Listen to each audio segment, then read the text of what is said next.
ගෝඨාභය රජතුමා මේඝවර්ණ අභය කියලත් හැඳින්වියු ක්‍රිස්තු වර්ෂ 249 ඉඳන් 262 වෙනකල් අනුරාධපුරය පාලනය කරපු මේ රජතුමාගේ කතාව ඇත්තටම හරිම පුදුම සහගතයි. මොකද ඒ කතාවේ එකිනෙකට සම්පූර්ණයෙන්ම වෙනස් පරස්පර විරෝධී පැති දෙකක් තියෙනවා. ඉතින් එතුමාගේ උරුමය අපිට ගැඹුරින් හිතන්න ගොඩාක් දේවල් ඉතුරු කරලා තියෙනවා. ඉතින් අපි මේ විග්‍රහයෙන් හොයන්න යන ප්‍රධානම ප්‍රශ්නය තමයි මේ ගෝඨාභය කියන්නේ ඇත්තටම කවුද? එතුමා එක පැත්තකින් බුදු සසුනට අතිවිශාල සේවයක් කරපු ශ්‍රද්ධාවන්තෙක්, ඒත් අනිත් පැත්තෙන් තමන්ට විරුද්ධ මත දරපු අයව හරිම කුරිරු විදියට මර්ධනය කරපු කෙනෙක්. කොහොමද එකම මිනිස්සෙක් තුල මේ වගේ චරිත දෙකක් తీරන පුරුවන්? හරි. එහෙනම් අපි බලමු මේ කතාව පටන් ගන්න කොහොමද කියලා. බලන්න. මේඝවර්ණ ආභය ඒ කියන්නේ පස්සේ කාලෙක ගෝඨාභය කියලා ප්‍රසිද්ධ වෙන මේ කෙනා ඇත්තටම රාජ්‍ය නිලධාරියෙක් විතරයි.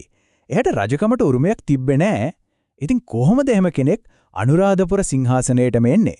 ඒක හරිම නාටකීය, ටිකක් කුරුරු සිදුවීම් මාලාවක ප්‍රතිඵලයක්. බලන්න මේ බලය මාරු වෙන වේගය. මුලින්ම විජයකුමාර රජුව එයාගේම යාළුවෝ තුන්දෙනෙක්, ඒ කියන්නේ සංගතිස්ස, සංගබෝධි සහ ගෝඨාභය එකතු වෙලා බලයෙන් පහ කරනවා. ඊට පස්සේ සංගතිස්ස අවුරුදු 4ක් විතර රජකම් කරනවා. ඊළඟට සිංහාසනයට එන්නේ අතිශයින්ම ධාර්මික කෙනෙක්, සිරිසංගබෝ රජතුමා. හැබැයි අන්තිමේදී ගෝඨාභය කැරැල්ලක් ගහලා බලය තමන්ගේ අතට ගන්නවා. ඒ වෙනකොට ගෝඨාභය කියන්නේ සිරිසගබෝ රජතුමාගේ භාණ්ඩාගාරික ඇමතියා. ඒත් තමන්ගේ රජකම් වාරය එනකල් ඉවසගෙන ඉන්න එයාට බැරි වෙනවා. ඉතින් එයා මොකද කරන්නේ? උතුරු පළාතට ගිහින් හමුදාවක් එකතු කරගෙන මහාවංශය කියන විදිහට දාමරිකයෙක් විදිහට, ඒ කියන්නේ කරලිකරුවෙක් විදිහට ඇවිත් අනුරාධපුරේ වටලෙනවා. දැන් සිරිසංගබෝ රජතුමා හරිම ධාර්මික කෙනෙක්. එතමා ලොකු ලේවගිරීමකට කැමති නෑ. ඒ නිසා කිසිම සටනක් නොකරම සිංහාසනය අතෑරලා කැලේට යනවා. හැබැයි ගෝඨාභයට එච්චරින් මදි. බලය තහවුරු කරගන්න එයාට ඕන වෙනවා සිරිසංගබෝ රජතුමා ජීවතුන් අතර නෑ කියලා ඔප්පු කරන්න. ඉතින් එයා රට පුරාම ප්‍රසිද්ධ කරනවා සිරිසංගබෝ රජතුමාගේ ඔළුව ගෙනත් දෙන කෙනෙක්ට ලොකු තෑග්ගක් දෙනවා කියලා. මේ අතරේ කැලේ භාවනා කර හිටපු සිරිසංගබෝ රජතුමාට මේ ගැන දැනගත්ත දුපත් මිනිස්සෙක්ව මුණ ගැහෙනවා. එතුමා මේ මිනිස්සයාට අනුකම්පා කරලා ප්‍රතිහාරයකින් වගේ තමන්ගේ හිස කන්දෙන් වෙන් කරලා ඔහුට දෙනවා අර තෑග්ග අරගන්න කියලා. මේ සිද්ධියෙන් අපිට පැහැදිලිවම පේනවා ගෝඨාභයගේ බරයට තිබුණු කෑදරකම සහ ඒ වෙනුවෙන් කොච්චර කුරිරු වෙන්න පුළුවන්ද කියන එක. හරි. කතාවේ මේ පැත්ත එහෙමයි. දැන් අපි බලමු මේ කතාවේ තියෙන පුදුම හිතන අනිත් පැත්ත. මේ විදියට බලයට ආපු කුරිරු කැරලිකාර රජතුමා කොහොමද තමන්ගේ කාලයේ බුදු සසුනේ ලොකුම දායකයෙක් බවට පත් වුනේ? බලයට ආවට පස්සේ ගෝඨාභය රජතුමා පටන් ගන්නවා අතිවිශාල ශාසනික සේවයක්.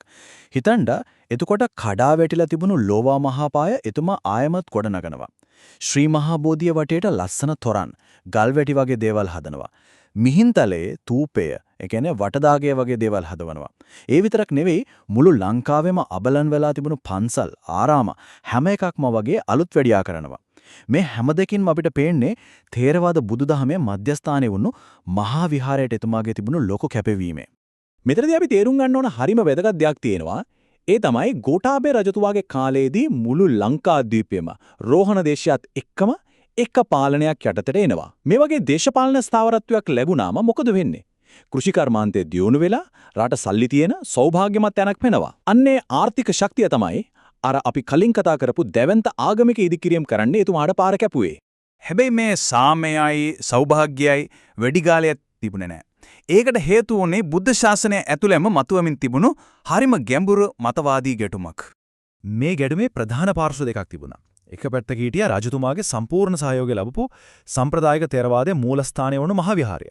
අනිත් පැත්තේ හිටියා වෛතුල්‍යවාදී, ඒ කියන්නේ මහායාන අදහස් පිළිගනිමින් හිටපු අභයගිරි විහාරය. දැන් මහා විහාරයේ හාමුදුරුවෝ මේ වෛතුල්‍යවාදය දැක්කේ බුදුදහමට පටහැනි මිත්‍යා දෘෂ්ටියක් විදියට.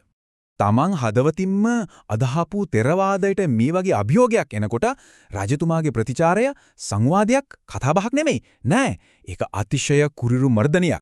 රජතුමා මේ වෛතුල්‍යවාදය පතුරවන්න මූලික වෙලා හිටපු අභයගිරි විහාරයේ ප්‍රධානම හාමුදුරුව 69ක්ව හඳුනා ගන්නවා. ඊට පස්සේ රජතුමා දෙන දඩුවම ඇත්තටම හිතාගන්නත් බෑ. ඒකට කියන්නේ වෙරළකුණු ඔබ්බවීම කියලා.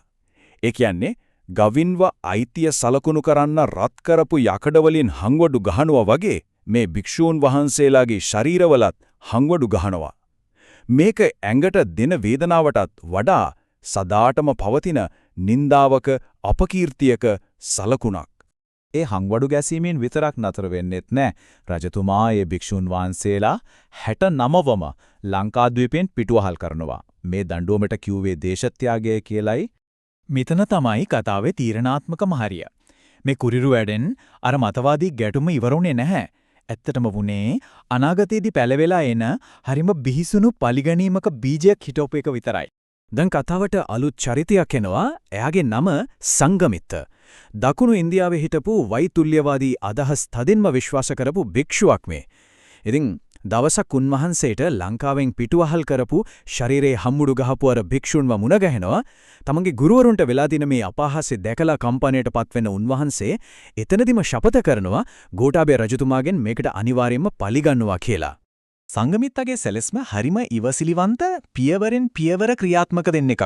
එයා ලංකාවට එනවා කුමාරි රජතුමාගේ අවධානය දිනා ගන්නවා. අවසානයේදී ගෝඨාභය රජතුමා එයාගල කොච්චර පැහැදෙනවද කියනවනම් තමන්ගේම පුතු දෙන්න ජෙටතිස්සයි මහසේනයි ඒ කුමාරවරු දෙන්නගේ අධ්‍යාපනයේ බාර දෙන්නෙත් මේ සංගමිත්ත හමුදුරුවන්ට. හැබැයි මේ කුමාරවරු දෙන්නා සංගමිත්තව පිළිගන්නේ එකම විදිහට නෙවෙයි. බාලම කුමාරයා ඒ කියන්නේ මහසේන සංගමිත්තගේ ගෙන්වීම වලට සම්පූර්ණයෙන්ම වහවැටෙනවා.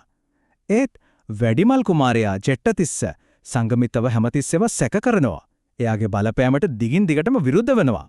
අවසානයේදී බලනකොට ගෝඨාභය රජතුමා Tamande ශ්‍රද්ධාව රැකගන්නයි කියලා කරපු කුරිරු දේවල් ඔහු ආරක්ෂා කරන්න හදපු මහා විහාරයටම විනාශය කියන සිදුවීම් දාමයක් පටන් ගත්තා. ඉතින් ඒ පරිගැනීම නිසා ශාසනයට ගෙවන්න සිද්ධ වුණු මේ බිහිසුණු වන්දිය මොකක්ද? ඒක තවත් කතාවක්.